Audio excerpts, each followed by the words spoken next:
Now I would like to introduce Dora Hatzirodopoulou, who is an architect engineer and a researcher in the Urban Environment Laboratory of the Faculty of Architecture of the National Technical University of Athens. She also holds a PhD in Cultural Heritage Studies and an scientific, I don't know how do you pronounce it, in preservation, conservation and reuse of buildings from Delft University of Technology. Master of Science, yes. Sorry, my English. Limited. As well, she also has a Master of Science in Architectural Engineering from the NTUA. So her, as I already mentioned before, her PhD research focused on the European industrial heritage reuse practice, and we will hear more on this now. So thank you, Dora. Thank you very much for this introduction, Irina. And I want to thank also IXOP for this kind invitation to join this very interesting conference.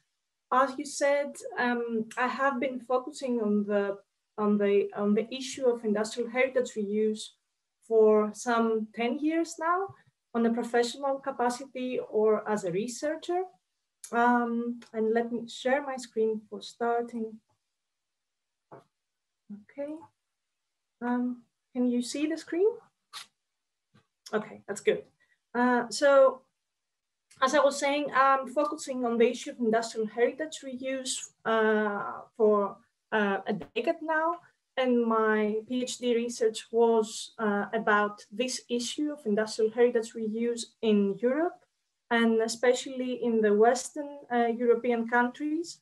Here you can see the result of my PhD research is the 2-volume dissertation, trying to find ways to enhance the practice of industrial heritage reuse and analyzing in depth 4 European countries and 20 cases of industrial heritage reuse across Europe. I'll just refer on 2 cases of industrial heritage reuse in this presentation, but whoever wants to know more, there is both volumes are available on this link. And also, also there is a website that I created in the framework of my PhD, gathering more than 150 cases in the 4 countries I have studied. So I want to start with providing you some background for industrial heritage reuse practice in those countries that I have studied. We see that the industrial heritage reuse practice has a history of no more than half a century. Early examples of industrial heritage reuse were created in late 1970s, early 1980s. And then a decade later, industrial heritage reuse becomes common practice in most Western European countries. After 2000, we come across this whole context of the theoretical framework of conservation for industrial buildings. The most important charters, international charters, were the Nizhny-Tagil Charter and the Dublin Principles. And after that, I think a quite important charter was the Leeuwarden Declaration, quite recent one. I believe that this period, the financial crisis period, is quite important, and I will discuss more about it. I think it is important because a lot of things changed. Up to that point, the projects that had to do with transformation of industrial heritage were driven by commercial developers, by local authorities, private investors, and sometimes, if the complexes were too important, by heritage agencies as well.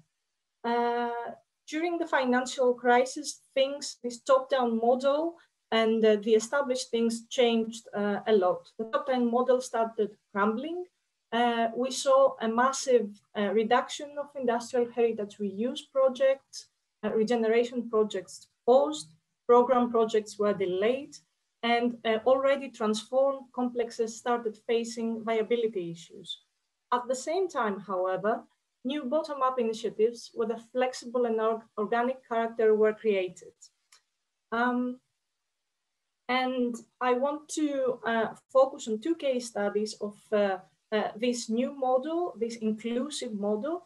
The first one is an early case, not really a case that was constructed in an inclusive way. It, in fact, started with participation and inclusion, yet its result was largely shaped by top-down decisions. I present it because I think it can teach valuable lessons through its process. The second case, the case of Tabacalera, is indeed an inclusive way to repurpose industrial heritage. So starting with the first one, the Westerhasfabrik. This case is located in Amsterdam, the capital of the Netherlands. And as you can see from the right map, it is positioned, it is located very close to the Amsterdam center. As its name suggests, it used to be a gas factory constructed in the late 19th century and operated as such until 1967. From 1967 until 1992, there is a very turbulent period.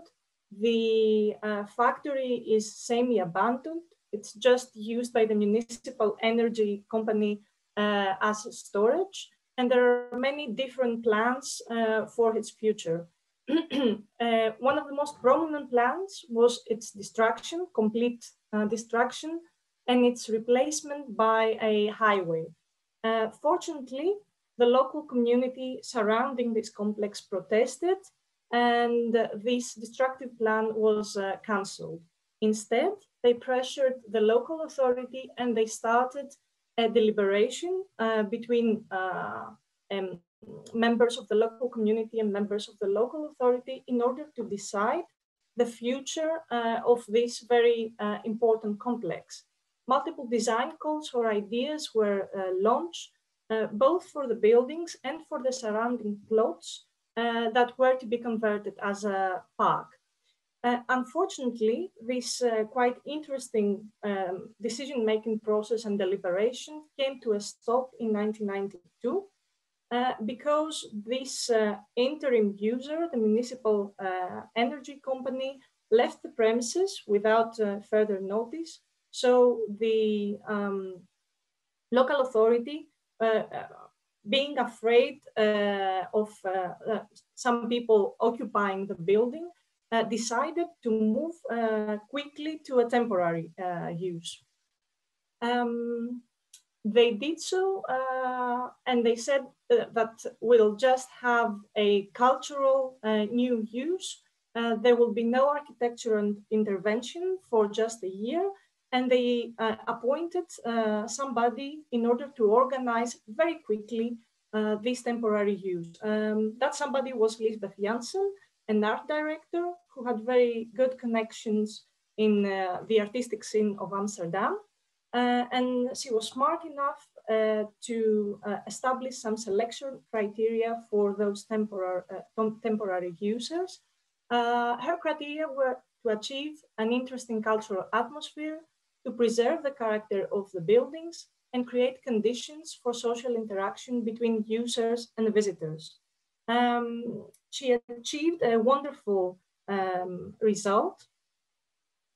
And it was so successful that it did not only last 1 year, that was the original plan, but it lasted 7 years. The complex opened as a cultural center, an artistic scene, and it was a wonderful test phase to the more to the project that came after that. It was a test phase highlighting a financially and socially sound future use, operational challenge, but most importantly, it was a phase that rose interest and awareness in the community, and it functioned as an indirect pressure point for the listing of the premises that was realized in 1999.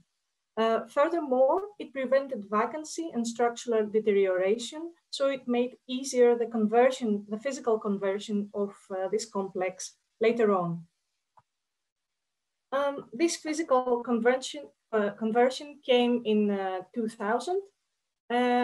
Unfortunately, due to a political decision, the previous users were removed in a way from the complex, and the complex was privatized. The private party was supposed to fund, and they did fund the renovation and the conversion process. And they appointed some specialized architects, Brackman and Rose, who were very sympathetic of the industrial buildings, and their solution was based on minimal intervention, so they did not really harm the buildings. On the contrary, they did a wonderful job. The public sector, and that was the local authority, kept the open spaces surrounding this complex, and they paid for its decontamination and the park formation. Here you can see the master plan of the whole complex, this wonderful new park surrounding the preserved buildings. Here is a view of the interior of the gas holder after its transformation. The transformation and the new function was ready by 2005, and the complex reopened to the visitors as a cultural hotspot, housing a mixed scheme of permanent tenants and temporary events. Westerhasfabrik works all year long. It houses about 250 events per year, and it welcomes more than 650,000 visitors per year. During the first period of operation, the private owner preserved the cultural character of the space. That was part of its deal with the local authority. Unfortunately, though, as the years went by and the financial crisis came, it had no longer the same budget, and in order to preserve their profit margins, they started shifting the character of this cultural place. Part of my research was to interview stakeholders of those converted sites. So in those interviews, very interesting things came up. One of the stakeholders of Westerhasfabrik stated, the district made some rules that were never applied. For example, they set a maximum amount of retail and restaurants. They did that in order to keep startups in-house. Nowadays, most of the startups have been kicked out because they cannot afford the high rent. They prefer Laser and Horeca as they generate more profit. So I'm afraid that the project is being commercialized.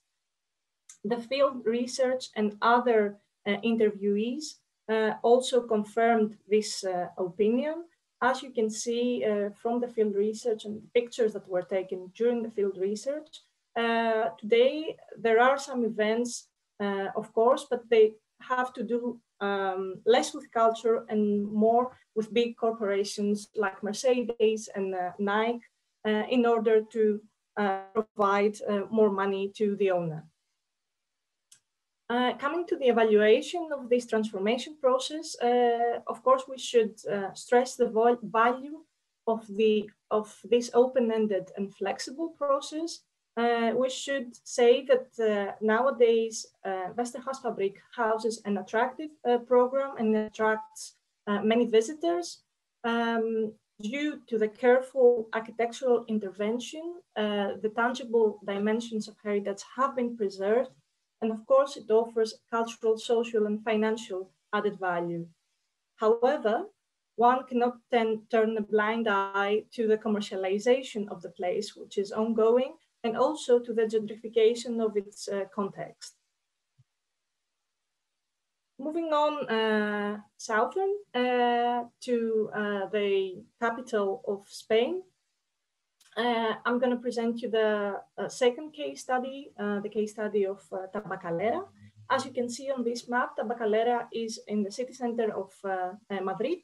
very close to the central square of the capital of Spain. It used to be a tobacco factory that was established in the early 19th century in a pre-existing industrial building. And it functioned in this particular location as a tobacco factory until 2000. In 2000, two principal ideas were launched for the building's reuse and for its future. The first one was advocated by the local community, and the idea was to turn it into a self-managed social center, while the second one, advocated by the Ministry of Culture, that was the owner by then, to turn it into a national center of visual arts. Of course, the owner moved on with their own idea, and they launched an architectural competition in 2008. That was won by Nieto Sobrejano architects, who designed very imposing addition to the existing building in order to house this Center of Visual Arts. That was, of course, a very expensive project, and it coincided with the financial crisis. So understandably, the project collapsed. Luckily, there was this second idea, the more grassroots idea of intervention, and the building finally was not left empty. On the contrary, since 2010, the former tobacco factory houses two distinct functions. The left part that you can see on this ground floor of the building is occupied by an art gallery managed by the Ministry of Culture, and the right part, is occupied by the self-managed Center of Social and Creative Character, and it is run by several collectivities. A closer look to the more institutional part, the Tabacalera Promoción del Arte houses permanent and temporary exhibitions of photography, contemporary art, and visual arts, and it has extended opening hours and free access.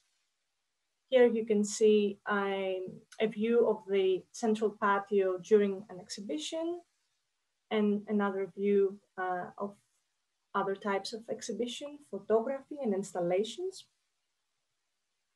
And that takes us to the second semi-institutional part. In 2010, there was an agreement between the Department of Fine Arts and local collectives that had been part of the Lavapiés collective network, giving the right to the latter party to use the premises for free. Their activities are supported by a small amount of money by the ministry and a massive amount of voluntary action by the members of the collectives. So today, in these particular buildings, there are more than 20 collectives active, offering activities free of charge, such as courses of theater, music, dance, and painting, workshops, IT support, foreign language courses, psychological and legal support, mainly to the people of the local community, the large majority of which are immigrants. The center organizes several events, meetings, conferences, and interventions in the neighborhood, disseminating the ideas that seek to expand and democratize the public sphere. This picture is taken in one of those events. Here you can see the Fab Lab of one of the collectives. This is another collective during their practice. It's a collective of acrobats. And here you can see a picture of the urban garden of a different collective housed in the Tabacalera. The Tabacalera, at least its non-institutional part or semi-institutional part, is based on a social economy model that shows encouraging results.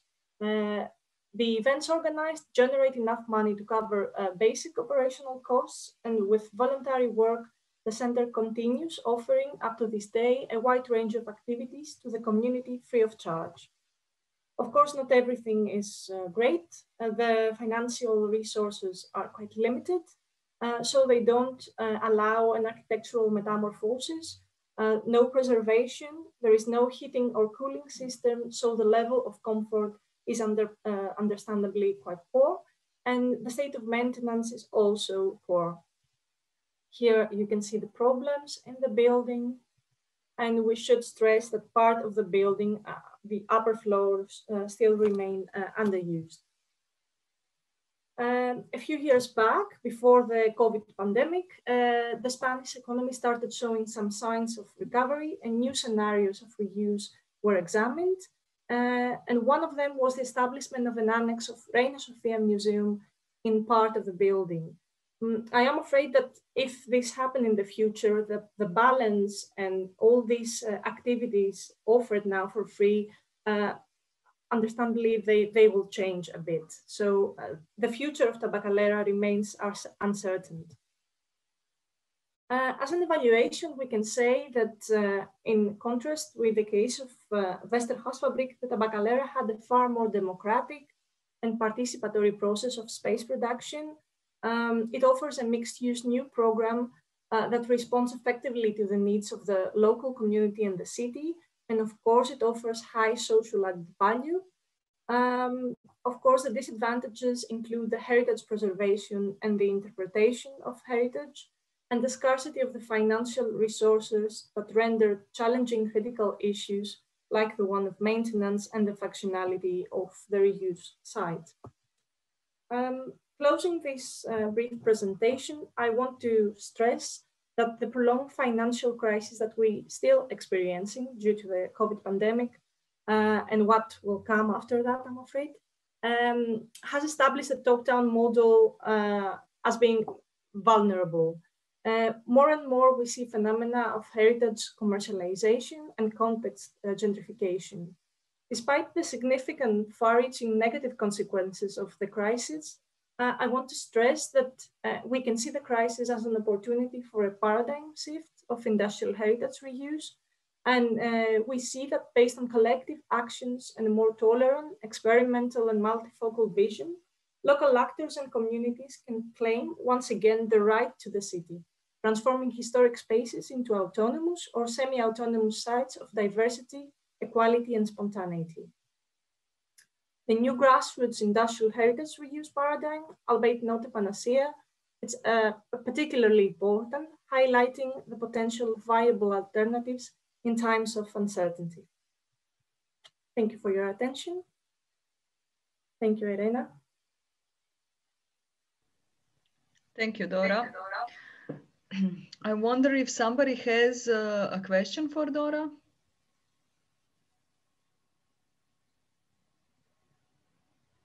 Okay, if not, then, so you have actually shown two very different examples in a sense. One is coming from private investment that goes into gentrification and privatization and commercialization of the space. But the first, basically what is interesting, if I understood correctly, the first one was actually the artist who showed this space can be interesting in a cultural way, and then this is appropriated and privatized, and it went into completely another direction. On the other hand, Tabacalera offers a bit different example, even though they also have quite some municipal support, even though not for these social activities, or I don't know how exactly, but what I wonder is actually, I wonder what were your criteria when deciding which kind of examples would you be interested in? For example, like what was your criteria of, okay, this is too commercial, or for example, this site was used, I don't know, 2 years, or, you know, in a sense of duration, in sense of like who invested, who was able to kind of bring the site into life, let's say it like this. And I'm just curious to know, like, what were your research criteria in this? So. Okay. My research was way broader, as I explained that those examples. So I tried to understand what was the development of industrial heritage reuse practice in each country, So I selected case studies from early examples and until later examples.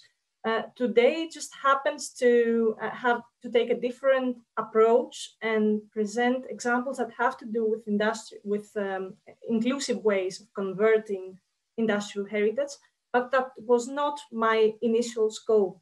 So I wanted to see some characteristic examples that were early examples, later examples, and very recent examples. So this, I don't know if it answers your question, but that was one of my criteria for selecting the case studies. And they were both the Tabacalera and the Westergasfabrik in Spain and in the Netherlands, respectively, were very characteristics and well-known cases. That's why I selected them.